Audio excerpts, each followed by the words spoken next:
അദ്ദേഹം ജീവിതത്തിന്റെ വിവിധ ഘട്ടങ്ങളിൽ ആ സംഭവങ്ങളെ അനുഭവങ്ങളെ കാണുന്നത് വളരെ വ്യത്യസ്തമായ രീതിയിലാണ്. ഇപ്പോ വീടുകളിൽ സാധാരണ മനുഷ്യനാണല്ലോ, അദ്ദേഹത്തിന്റെ ജീവിതത്തിൽ എപ്പോഴും സാധാരണ മനുഷ്യനാണ്. പലപ്പോഴും നമുക്ക് കാണാം അദ്ദേഹം പുകവലിക്കുന്ന നമ്മൾ പറയുമ്പോൾ തന്നെ അദ്ദേഹം ബീഡിയാണ് അവസാനം വരെ വലിച്ചിരുന്നത്.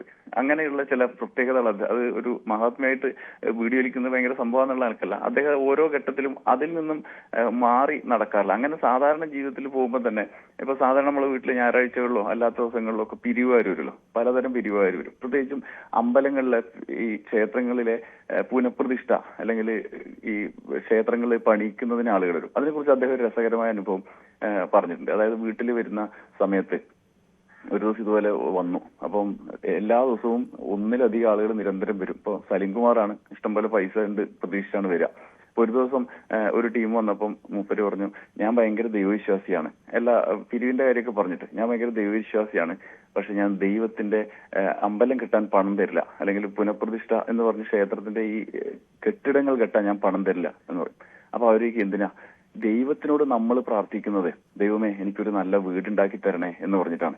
നമുക്ക് വീടുണ്ടാക്കി തരുന്ന ദൈവത്തിന് ഞാൻ വീടുണ്ടാക്കാൻ പൈസ കൊടുക്കുന്ന പറഞ്ഞാൽ ദൈവം എന്നോട് എന്തുമാത്രം ശോഭിക്കും, അത് ദൈവത്തിന് എന്തുമാത്രം ഇഷ്ടക്കേടായിരിക്കും എന്ന് പറഞ്ഞ് അദ്ദേഹം പറഞ്ഞു, ഞാൻ അതുകൊണ്ട് ഇതിന് പണം തരില്ല, ദൈവത്തിന് വേണ്ടി വേറെ എന്തെങ്കിലും തരാം, ദൈവത്തിന് അമ്പലം പണിയാൻ പണം തരില്ല എന്ന് പറഞ്ഞൊരു അനുഭവമുണ്ട്. ഇതുപോലെയാണ് അദ്ദേഹം ഓരോ സംഭവങ്ങളെയും കണ്ടിരുന്നത്. അത് സിനിമയിൽ വരുമ്പോഴും അത്തരത്തിലുള്ള കാര്യങ്ങൾ, സാധാരണ ജീവിതത്തിലെ കാര്യങ്ങൾ കഥാപാത്രങ്ങൾ ഉൾക്കൊള്ളാൻ സംവിധായകനും തിരക്കഥാകൃത്തും മനസ്സിൽ കണ്ടതിനപ്പുറത്തേക്ക് ഉയർത്തുന്ന രീതിയിൽ ആവിഷ്കരിക്കാൻ അദ്ദേഹത്തിന് കഴിയും. അതുപോലെ ഒരുപാട് കഥാപാത്രങ്ങളിൽ അദ്ദേഹം തന്റേതായ അനുഭവങ്ങളെ ചേർത്ത് വെച്ച് ഗംഭീരമായ കഥാപാത്രങ്ങളായി മാറിയതും നമുക്കറിയാവുന്നതാണ്. അങ്ങനെയുള്ള ഒരു വ്യത്യസ്ത വീക്ഷണം, ഞാനിത് ഒരു ഉദാഹരണം പറയണം, അങ്ങനെ ഒരുപാട് വ്യത്യസ്ത വീക്ഷണം അദ്ദേഹം പുലർത്തിയിരുന്നു എന്നുള്ളതാണ്.